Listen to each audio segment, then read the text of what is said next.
The expansionists of early America treated the indigenous people of this land like human waste. Their broken bodies were constantly forced onto reservations and were taken advantage of in differing ways. A group of natives, however, led by their Lakota medicine man, Sitting Bull, took a stand by battling their tormentors and fighting for what they hoped would be their freedom. Their opposition instilled fear in the settlers, who had drastically lost the battle and in turn slaughtered the natives by the millions. 1840 to 1860 brought crowds of white men who ordered the Lakota off their lands. Furthermore, they slaughtered the buffalo herds the tribes relied on, making Sioux ways impossible to carry out. During these trying times, a hero for the native people arose out of the Hakupapa Lakota tribe. It was a medicine man who was called Sitting Bull for his courage, which was likened to that of a bison who would fight rather than flee. Sitting Bull and other brave Lakota tribespeople tried their best to fight settlers off, despite their lack of modern weapons. In 1860, the Fort Laramie Treaty was signed, declaring certain tribal lands to remain free of settlers forever. Although soon after, in 1868, the Great Sioux Reservation was established, and all Sioux who did not immigrate within its borders were declared illegal. Sitting Bull, though, took a stand and refused to enter the reservation, even though it meant a long, cold, hungry future for him. As his legend spread, he was joined by thousands of like-minded people. My father told me we were going to Crazy Horse, and that we would have to fight from then on, because there was no other way to keep our country. After gold was found in the Black Hills of South Dakota in 1874, the Fort Laramie Treaty was discarded, and whites came pouring into the lands of the natives, slaughtering all Indians who were in their way. On June 25, 1876, General Custer and a group of his men decided to attack a small village of native people near a river called Little Bighorn. They believed this would be an easy task and the natives would be outnumbered and flee. Custer led his group to the native camp located near Little Bighorn and was surprised when they were faced with thousands of furious Lakota warriors, many more than they had imagined.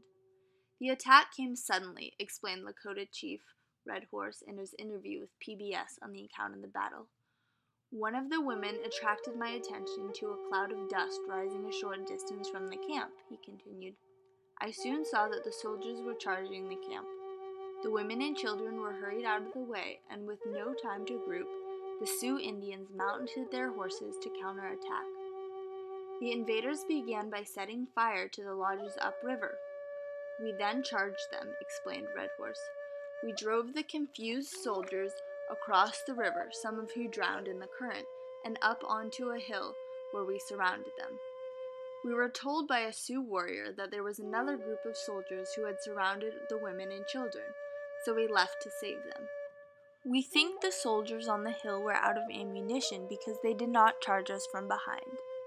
The Sioux killed all of the soldiers in the village and then took guns and ammunition from the dead bodies of the white men. Some returned to hold the soldiers on the hill at bay, explained Red Horse. We shot arrows that rained down on the soldiers on the hill, and in time, they were killed. The extremely biased newspaper painted the battle in a very negative light, calling the natives who had simply acted upon self-defense wild savages who had massacred Custer and his troops. Sitting Bull knew that despite the victory they had achieved on this day, more troops would be sent for to finish them off. He understood they could not stand their ground and face the U.S. Army as a whole. So Sitting Bull fled to Canada.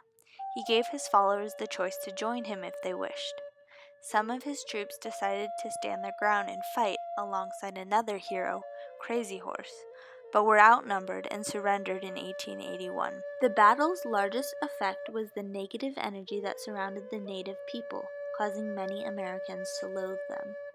The Indians, who had everything stripped from them and were raped of their humanity and treated like animals, were once again at the bottom of the government's problems. For years to follow, the heat from the battle led the government to break every treaty made with these people and put essentially no effort into their protection. To this day, we still see Indians treated like animals, as their government gives them absolutely nothing for the trillions of acres of homeland that were stolen. Our country continues to use them as mascots and openly names sports teams offensive racial slurs like Redskins, which refers to the brutal scalping and skinning of Native Americans. To further their cause, the government hardly recognizes the mass genocides they caused. Virtually no effort is put into bettering the conditions of reservations and native life to this day. Our relationship with the indigenous people was best described by Aaron Huey as a list of treaties made, treaties broken, and massacres disguised as battles. The effects of the Battle of Little Bighorn still carve a permanent scar in our country's history due to its horrifying legacy of painting the peaceful natives as savages. Moments like this shaped our government's treatment of the indigenous people for the worse, triggering horrible massacres and policies put into place to avoid dealing with the true effects of eradicating a whole population, a genocide that exceeds the death toll of the Holocaust.